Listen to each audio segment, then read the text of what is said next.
happy birthday and may God grant all the desires of your heart. And yung desires mo talaga and lahat kami talaga maging kagaya mo. Hindi namin kaya.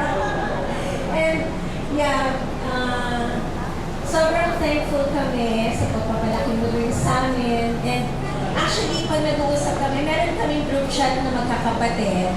And then pag nagkakaroon kami ng mga problems sa health, and then sasabihin, oh, kailangan gawin natin ito, hindi ganyan. Sasabihin ko sa kanila, ano na si Mama? Kasi talagang maano siyang gumigising and wala siyang maintenance. And I'm really thank God for that. And every time na nag-uusap kami, she's very happy. Happy siya sa lahat ng ginagawa niya everyday.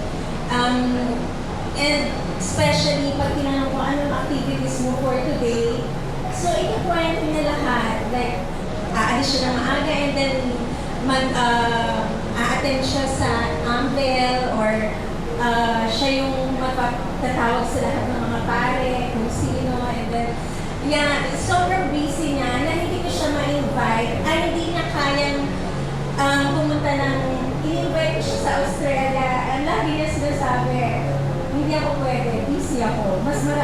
So, hindi ko siya ma-invite dahil mas marami siyang priority dito sa Philippines, which is I'm happy for you, ma. Na-enjoy niya lahat.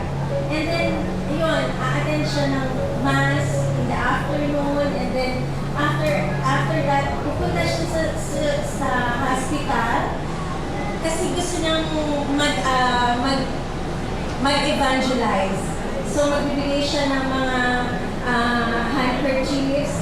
And then, ayun, sasabihin ko sa kanya, you have to be careful lang, ma. Kasi syempre, hospital yun. And wala siyang hindi siya umiinom ng anything. Yeah, walang face mask. Ano natin ako. Ma, praying that you have many more birthdays to come para maalagaan mo kami. Para mas marami pa kami mga nararamdaman na mga sakit-sakit sa katawan. Yeah, and she's really giving testimony. And we really thank God for that. Yeah, and also this event actually, ayaw niya. Sabi niya, ayaw ng ganyang event. I want to, yung birthday niya, she wanted to have a charity sa anong charity?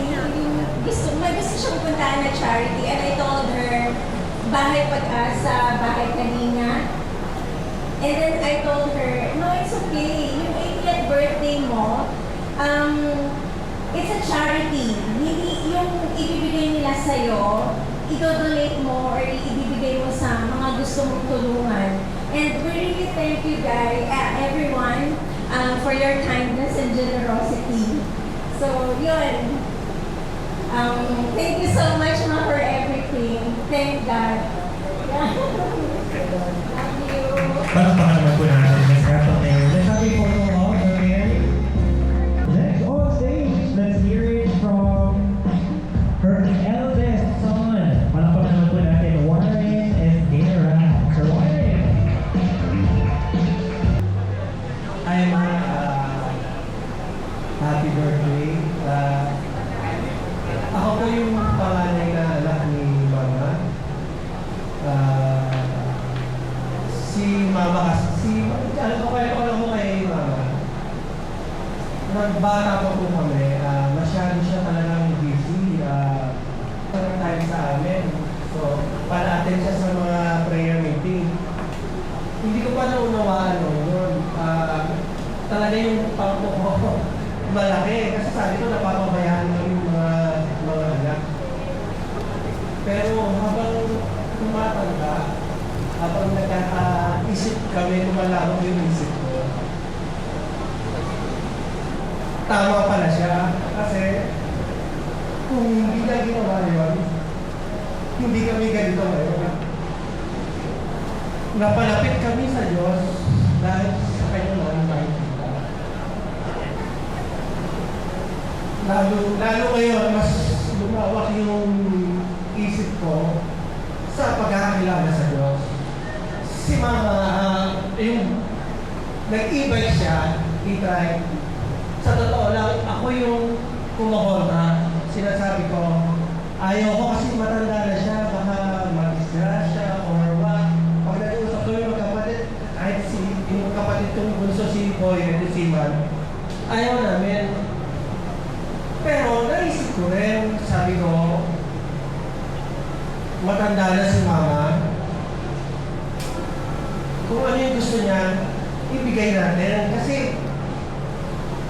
ang kukumpleto sa buhay ng tao, yung nagawa mo yung gusto mo. Kasi kahit tumanda, hindi mo nagawa yung gusto mo, hindi kumpleto. Kaya binigay namin yung gaya, mag-ibay ka, gusto ko mag-budget, kahit anong gawin mo, sumama ka sa mga travel ni Marie Chris dahil ang pag-enjoy sa buhay ay hindi masama. Ang pag-enjoy sa buhay, parte ng pagpapasalamat sa Diyos. Dahil nakikita ng Diyos, na-enjoy natin yung buhay ng binigay ko. Kaya ma, happy birthday.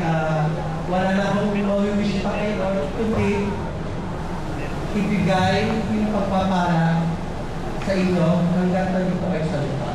I love you, man. I love you. Palakpakan naman po natin Mr. Warren is here.